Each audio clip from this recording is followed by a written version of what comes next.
Hello everyone. So let us continue our discussion of resonance. तो I hope कि आपने resonating structures draw करने की प्रॉपर प्रैक्टिस कर ली होगी. ठीक है. Still we will go through some basics. ठीक है, to make sure that you do not miss on anything. तो पहले बात करते हैं रेजोनेंस एनर्जी की. देखो, जब रेजोनेंस होता है तो we have different number of resonating structure. ठीक है. मान लो हमारे पास किसी पर्टिकुलर कंपाउंड के 3 रेजोनेटिंग स्ट्रक्चर्स हैं, ए, बी और सी. ठीक है. और फिर है हमारे पास उसका हाइब्रिड. अब जो रेजोनेटिंग स्ट्रक्चर्स हैं ये सभी सेम एनर्जी के हों ऐसा जरूरी नहीं है. हाँ, तीनों की एनर्जी सेम हो भी सकती है, नहीं भी हो सकती. मान लो ए की जो एनर्जी है दैट इज 8, इसकी है 10 और इसकी है 11. ओके. तो इनमें जो ये तीन क्या है, ये तीन आपस में है रेजोनेटिंग स्ट्रक्चर्स. तो इन तीनों में जो सबसे ज्यादा स्टेबल रेजोनेटिंग स्ट्रक्चर है वो है 8. ओके. हाइब्रिड जो होता है वो सबसे ज्यादा स्टेबल रेजोनेटिंग स्ट्रक्चर से भी ज्यादा स्टेबल होता है. मतलब हाइब्रिड की एनर्जी जो होगी वो 8 से भी कम होगी. लेट अस से दिस इज 6. ओके. तो मोस्ट स्टेबल रेजोनेटिंग स्ट्रक्चर और हाइब्रिड के बीच का जो एनर्जी डिफरेंस है वो कितना है, 2 का. तो this is our resonance energy. ठीक है, कि हमारा जो सबसे स्टेबल रेजोनेटिंग स्ट्रक्चर है उसकी एनर्जी और हाइब्रिड की एनर्जी का जो डिफरेंस है. तो जितनी ज्यादा रेजोनेंस एनर्जी हो मींस वो स्ट्रक्चर उतना ही ज्यादा स्टेबल है. ओके. तो इसका अगर हम एग्जांपल देखें, resonance energy in kilo calorie पर मोल, तो बेंजीन की है 36 किलो कैलोरी पर मोल. नेफ्थलीन में 2 बेंजीन रिंग आ गए. ओके. तो इसकी 61 आई. मतलब अगर आप पर रिंग कैलकुलेट करो तो आ जाएगी 61 डिवाइड बाय 2 दैट इज 30.5. तो पर रिंग अगर रेजोनेंस एनर्जी कंपेयर करनी है तो स्टिल बेंजीन की बेटर है क्योंकि वो 36 है. एंथ्रासीन में 3 रिंग है और तब जाके 83. तो पर रिंग कैलकुलेट करोगे तो वो नेफ्थलीन से भी कम स्टेबल है. ठीक है. फिनेंथ्रीन की है 91. तो जस्ट फॉर इंफॉर्मेशन आपकी, these are the resonance energies. Okay, so you can note it down. ठीक है. These are some more molecules, aromatic structures. Pyridine, resonance energy 28, furan 16, thiopene 29, pyrrole 22. ठीक है. तो these also you can note. Okay. अब next एक बार फिर से देख लेते हैं the rules for writing resonance structures. पहली बात है, ऑल द कैनोनिकल स्ट्रक्चर और the forms must be proper Lewis structures. ठीक है. प्रॉपर लुईस स्ट्रक्चर का मतलब क्या है, octet must not exceed for second period elements. मान लो आपने कोई ऐसा स्ट्रक्चर बना दिया जहां पर आपने कार्बन के बना दिए 4-5 बॉन्ड. तो कार्बन कभी भी 4 बॉन्ड से ऊपर नहीं बनाता क्योंकि उसके पास वैलेंस या एम्प्टी डी ऑर्बिटल नहीं होते. ठीक है. तो ये स्ट्रक्चर गलत हो जाएगा. या आपने नाइट्रोजन के बना दिए 4 बॉन्ड बना दिया और एक लोन पेयर रख दिया, तो ये भी नहीं होगा पॉसिबल. ठीक है. ऑक्टेट एक्सीड कर जाएगा. या नाइट्रोजन के आपने 5 बॉन्ड बना दिए, ये भी नहीं होगा. तो प्रॉपर लुईस स्ट्रक्चर होना चाहिए. ठीक है. ऑक्टेट आप वहीं एक्सीड कर सकते हो जहां पर सेकंड से नीचे दैट इज थर्ड पीरियड या फोर्थ पीरियड के एलिमेंट्स हैं. तो प्रॉपर लुईस स्ट्रक्चर्स होने चाहिए, first thing. Second, we can only move electrons. ठीक है. एटम्स को डिस्प्लेस नहीं करना है.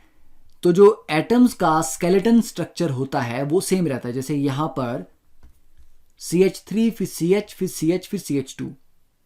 तो CH3 फिर CH फिर CH फिर CH2. ठीक है. तो इन दोनों का स्केलेटन स्ट्रक्चर सेम है, पर अगले वाले में पहले में CH3 की जगह CH2 आ गया.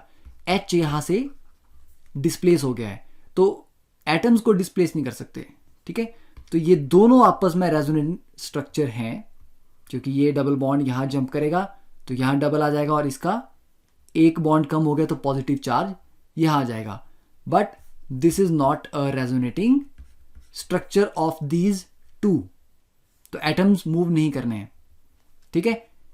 Then all atoms taking part in delocalization must lie in the same plane. क्योंकि रेजोनेंस में अल्टीमेटली क्या है, पी ऑर्बिटल्स की ओवरलैपिंग है। मान लो एक पी ऑर्बिटल प्लेन से बाहर है, तो ये दो तो ओवरलैप कर लेंगे, पर क्या ये दो ओवरलैप कर पाएंगे? नहीं। तो जितने भी एटम डीलोकलाइजेशन में हैं, they all must be planar, same plane में होंगे, तभी उनके बीच में ओवरलैपिंग पॉसिबल होगी। Then all canonical forms must have the same number of unpaired electrons. ये आ गया आपका चार्ज कंजर्वेशन, कि नंबर ऑफ इलेक्ट्रॉन्स मूव कर सकते हैं, but you can not create electrons, you can not destroy electrons. ठीक है। Then the energy of the hybrid, जो एक्चुअल स्ट्रक्चर है उसकी energy most stable resonating form से भी ज्यादा, मतलब उससे भी कम होती है, उससे भी ज्यादा वो स्टेबल होता है। And all canonical forms don't contribute equally.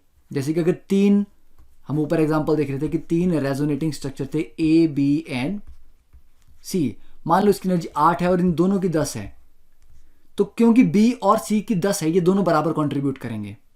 पर ए की एनर्जी क्योंकि दोनों से कम है, तो ए ज्यादा कंट्रीब्यूट करेगा। ऐसा नहीं कि ये 3 है तो तीनों 1/3 कंट्रीब्यूट करेंगे। जो ज्यादा स्टेबल रेजोनेटिंग स्ट्रक्चर होता है हाइब्रिड में, उसकी कंट्रीब्यूशन ज्यादा होती है।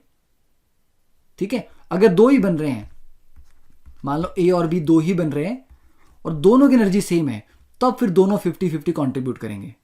तीन बन रहे हैं, तीनों की एनर्जी सेम है, तो तीनों 1/3 कंट्रीब्यूट करेंगे। ठीक है। तो कंट्रीब्यूशन कितनी है वो डिपेंड करता है स्टेबिलिटी।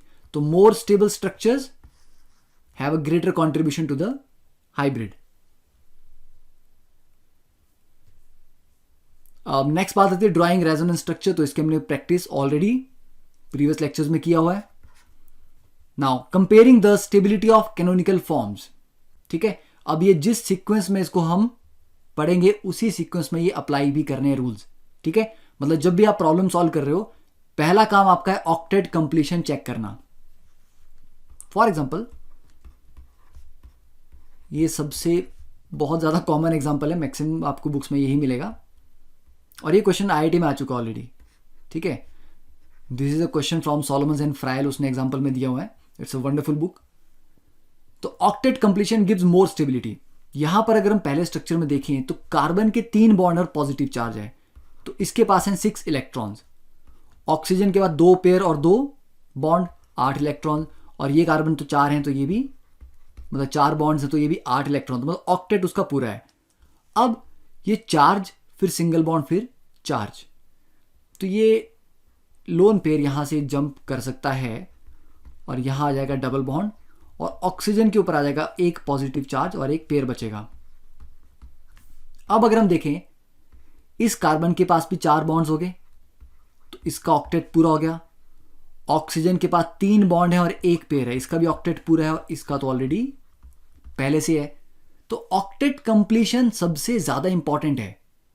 तो ये कार्बोकेटाइन अनस्टेबल नहीं था। अब जनरली हमारे माइंड में पहला थॉट क्या आता है कि अच्छा ये स्ट्रक्चर है, तो मतलब ये तो पॉजिटिव चार्ज है और ये ऑक्सीजन एक इलेक्ट्रोनेगेटिव एटम है, तो ये तो विड्रॉ करेगा, -I इफेक्ट देगा, तो विड्रॉ करेगा, इसको अनस्टेबल करेगा।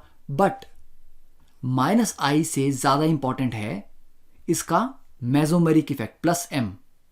ठीक है। तो रेजोनेंस के थ्रू ये डोनेट करता है, इंडक्टिव से विड्रॉ करता है, पर inductive is weaker compare to the resonance effect.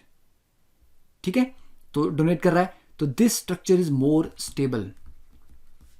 इन दोनों में ये रेजोनेटिंग स्ट्रक्चर ज्यादा स्टेबल है। तो सबसे पहले किसी भी प्रॉब्लम में ऑक्टेट के लिए चेक करना है। ऑक्टेट पूरा तो सबसे ज्यादा स्टेबिलिटी, बाकी सब चीजें छोड़ दो। ठीक है। Next is structures with more covalent bonds are more stable.